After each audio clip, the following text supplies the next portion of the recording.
Bonjour et bienvenue sur la chaîne d'information France Conso Banque, la chaîne qui vous prodigue les meilleurs conseils en matière bancaire. Dans cette première vidéo, nous allons vous expliquer les raisons qui nous ont poussés à créer cette association. Parce que bien trop souvent, le client reste isolé dans cette démarche face aux établissements bancaires, alors que, ne l'oublions pas, la banque reste votre mandataire.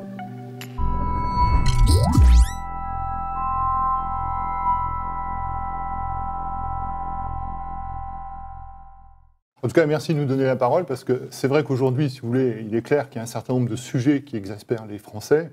Les banques y figurent en très très bonne position. Les causes, on les connaît, hein, donc il y a la crise économique, il y a les coûts qui commencent à peser sur le budget des Français. Et c'est vrai qu'au final, c'est ce que vous disiez dans votre intervention, se pose un problème de confiance par rapport aux banques, par rapport à l'image qu'on se fait des banques. Vous êtes les représentants de l'association France Conso Banque, Philippe Daval, secrétaire général, Michel Guillot, président. Alors donc effectivement, on peut nous retrouver sur notre site où il y a beaucoup d'informations sous forme de dossiers thématiques, de lettres types. Il y a aussi les coordonnées de notre hotline téléphonique. Donc on peut nous retrouver sur Internet, donc www.franceconsobanque.fr. Effectivement, l'association elle a été vraiment créée avec deux orientations de base. C'est la défense concrète des consommateurs. Bon, après ça, on a un rôle aussi d'action et de lobbying vis-à-vis des pouvoirs publics, parce que là-dessus, les banques, elles se défendent très bien, mais en face, il y a eu un recul du pouvoir consumériste bancaire extrêmement important. Pour les banques, l'image qu'elles projettent, l'image qu'elles suscitent, c'est une partie de leur fonds de commerce. On voit en fait, par exemple, que le taux de recommandation que les clients pourraient faire de leur banque, il est faible. Il est de l'ordre de 40%, avec aussi une mention à part pour les banques en ligne, qui, depuis le début de l'année, donc depuis 2014, décollent. Un quart des nouvelles ouvertures de comptes bancaires se font au niveau des banques en ligne. Déjà, une bonne partie des Français, des consommateurs bancaires en tout cas, utilisent leurs banques classiques comme des banques en ligne et vont, par exemple, de moins en moins voir leur conseiller bancaire ou au guichet. 25% des Français ne vont jamais dans leur agence. On choisit souvent sa banque parce que c'est la plus proche, et en fait, on n'y va pas. Enfin, ou en tout cas, on y va moins. Il y a une dizaine d'années, c'était la banque multi-guichet, un guichetier, deux guichetiers, trois guichetiers, quatre guichetiers, voire plus. Qu'est-ce que vous avez maintenant? Vous avez un guichetier. Pourquoi? Parce qu'on veut bien faire venir le consommateur bancaire pour lui vendre des produits, mais on ne veut plus qu'il ne vienne spontanément.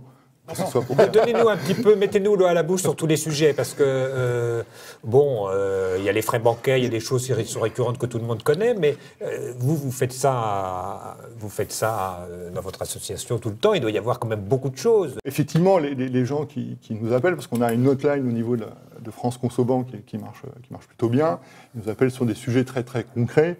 Alors, majoritairement, les appels, c'est sur les problèmes de découvert, c'est sur les problèmes de carte bancaire, c'est sur les problèmes d'utilisation frauduleuse de moyens de paiement, que ce soit le chèque ou la carte bancaire. Et on a aussi beaucoup d'appels sur les frais de tenue de compte.